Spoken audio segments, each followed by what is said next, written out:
সুস্বাগতম রাজু কলকাতা ব্লগের সমস্ত বন্ধুরা, তোমরা নিশ্চয়ই ভালো আছো। আমি তোমাদের এক সপ্তাহ আগে থেকে তোমাদেরকে আমি বলছি স্বেচ্ছায় রক্তদান মানে জীবনদান মহৎদান কাজে আছি। আমার গ্রুপ আমার এনজিওতে আছি। তোমাদেরকে আগের ব্লগেও বলেছি।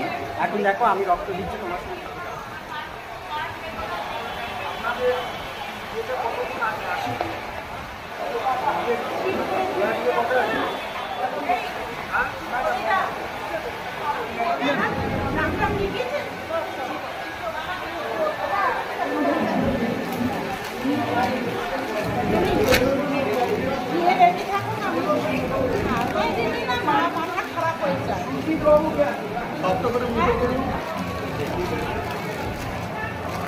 তোমরা দেখতেই পাচ্ছ, তোমাদেরকে আমি আগে বলেছি এই মহৎ কাজে আমরা কজন মহৎ কাজে অংশীদার হতে পারি। কিন্তু রাজু কলকাতা ব্লগ সব সময় এসব মহৎ কাজে এগিয়ে আছে, এগিয়ে থাকবে।